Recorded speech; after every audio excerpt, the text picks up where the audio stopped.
Buenas tardes. Muchísimas gracias por la invitación a este importante evento en el que voy a hablar sobre la salud mental y perspectivas de género. Eh, mi intención es orientarnos a lo que tiene que ver con lo que pasa con nuestros programas después de la pandemia, cuáles son nuestros retos y nuestras oportunidades y después decir cuáles son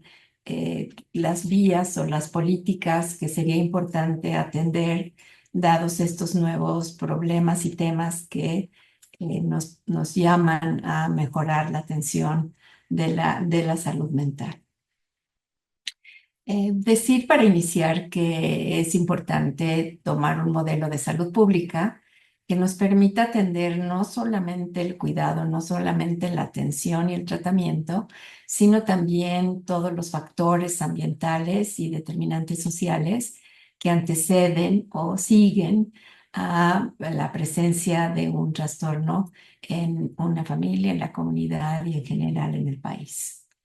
Hablaré un poco de la magnitud del problema y esta perspectiva que nos viene para el futuro, la necesidad de atender el problema desde la perspectiva, desde luego, de los factores de género, de la edad, de las diferentes etapas de la vida, del ciclo vital, en donde se presentan los trastornos y qué necesidades tenemos, y también las poblaciones que están en condición de vulnerabilidad y que requieren atención especial. Hablaré un poco de la mortalidad prematura y la brecha de tratamiento y desde luego cómo tendríamos que llevar a una reingeniería del sector salud y las acciones más importantes que debemos de tomar. Para iniciar, pues hablar de que la carga de enfermedad debida a los trastornos mentales es muy amplia y que esta carga sí creció durante la pandemia y por eso se habló de tener dos pandemias, una sindemia, en donde hay la interacción de dos o más que son coexistentes. Y pues en el fondo de este concepto estamos hablando de la interacción de las condiciones del medio ambiente, de la disparidad social y económica que impacta entonces de las personas de diferente manera, la discriminación que sufren las personas que enferman, que las aleja de tratamiento y de pues,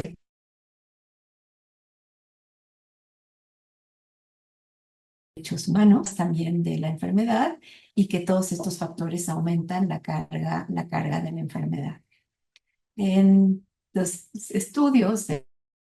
la carga de edad nos dicen que uno de cada 8 personas en el mundo vive con enfermedad mental.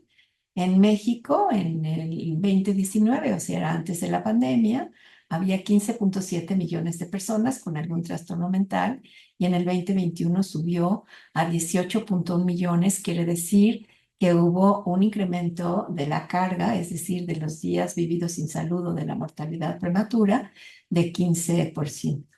Y la mayor carga para estas enfermedades son los días vividos sin salud. Es frecuente que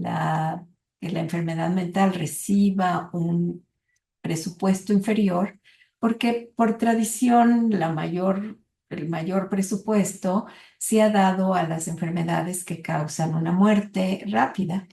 En la enfermedad mental, las personas que lo padecen sí mueren antes de la esperanza de vida de su grupo por edad,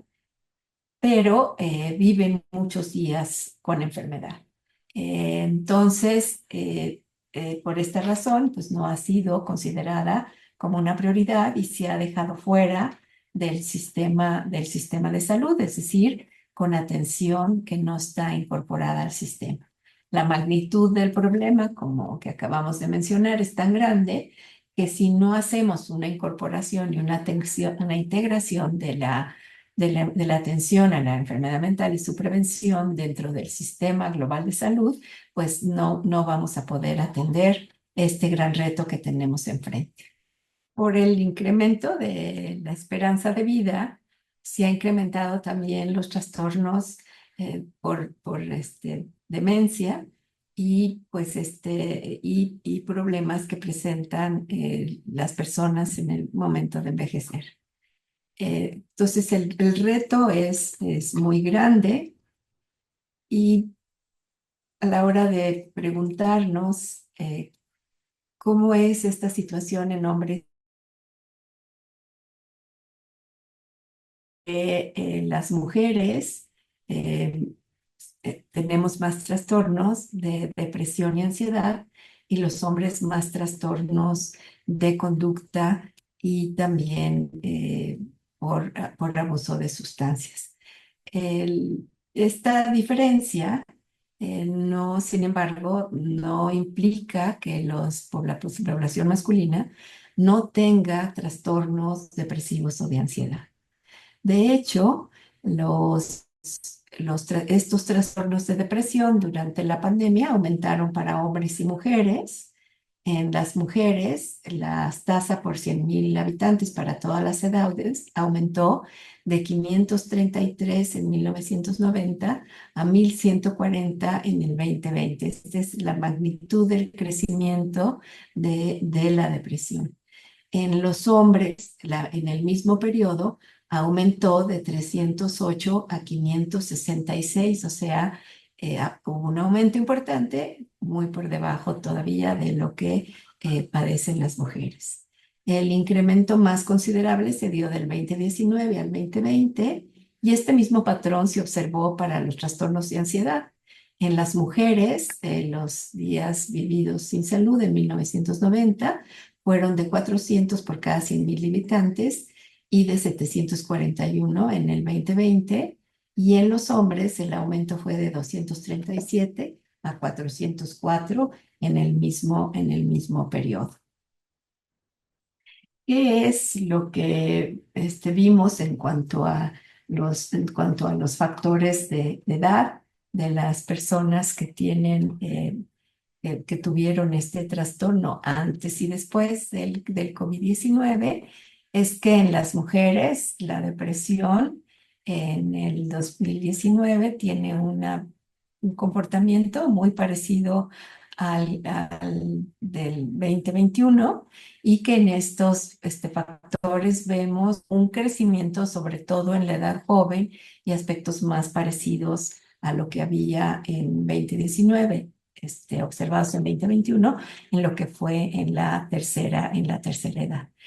En los hombres, la depresión sigue un crecimiento menor que el de las mujeres y nuevamente también en la población de la tercera edad con pocas diferencias. Los trastornos de ansiedad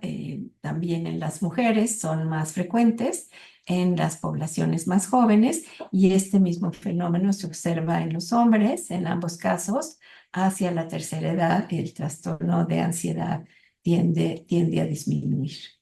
Eh, esta, esta situación viene durante un periodo en donde la atención para las personas que enferman ha sido muy baja. Pocas personas que lo requieren llegan a tratamiento y muchas de las personas que llegan a tratamiento no reciben un tratamiento de calidad y esto nos hace ver que en México alrededor del 20% de las personas que requieren este tratamiento, o lo que requirieron en el último año, reciben tratamiento. Este es muy parecido que en Colombia, ligeramente inferior al que aparece en Perú y como poco menos de la mitad de lo que vemos en Estados Unidos. ¿Cuál es el problema para los grupos de edad? Para los adolescentes tenemos que los años los 10 a los 20 años son el periodo más difícil. El pico está en los 15 años y este pico de crecimiento de los trastornos lo tenemos para trastornos de alcohol, drogas, depresión y cualquier otro trastorno por abuso de sustancias. Estos jóvenes que tuvieron vicisitudes en la infancia pueden tener, tanto en la juventud como a lo largo de su vida, un incremento en los trastornos del estado de ánimo y de conducta, y de ansiedad y de abuso de sustancias. Y el factor más importante para que esto ocurra es que exista conducta criminal de los padres, testigos de violencia en la familia, abuso físico, abuso sexual y negligencia y abandono. De ahí que pues, lo que necesitamos ver para esta población es asegurarles un principio de vida sano y sin riesgos, que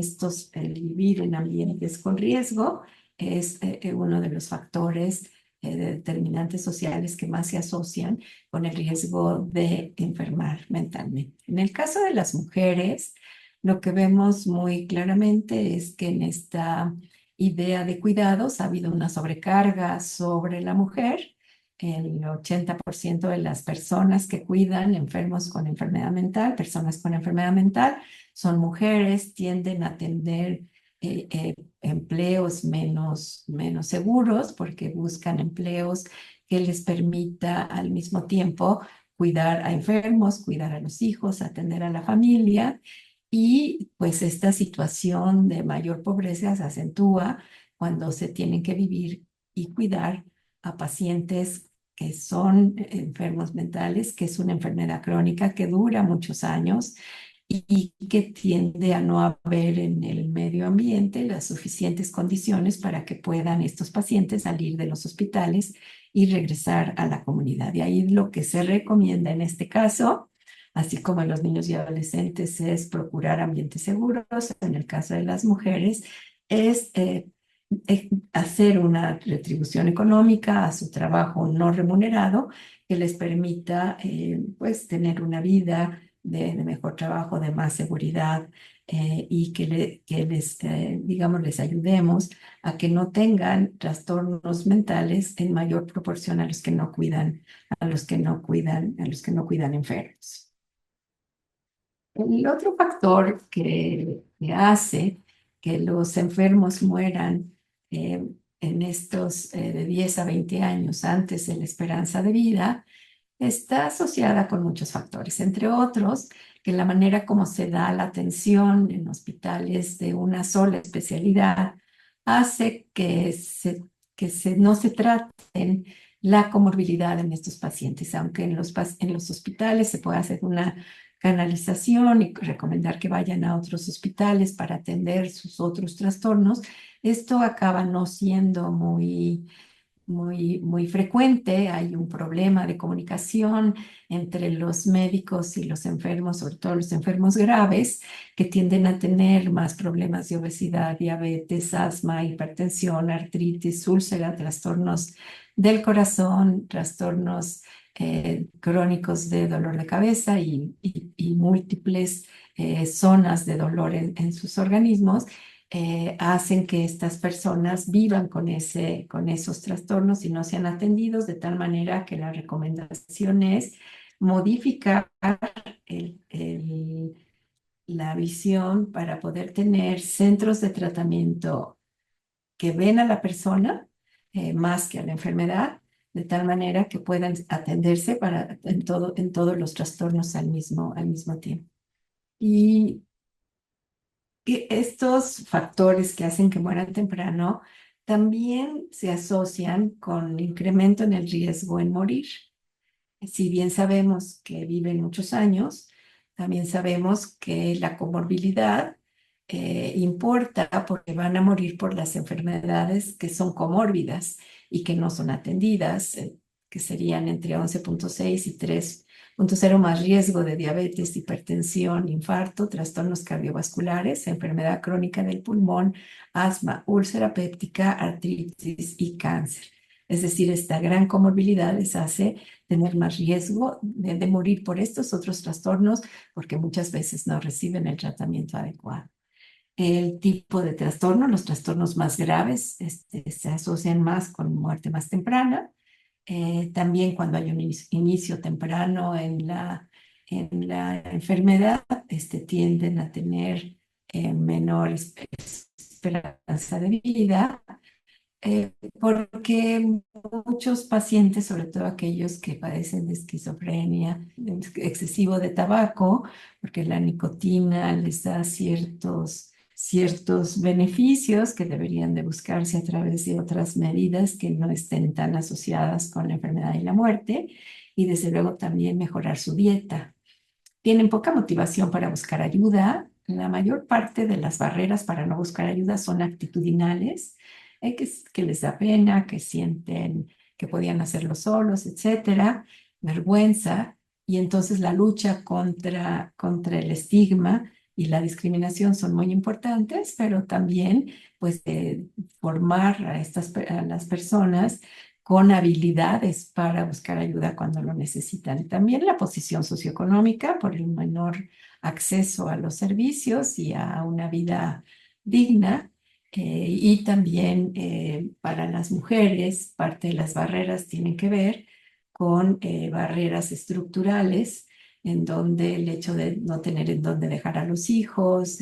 problemas económicos, son mayores, de tal manera que se tiene que pensar en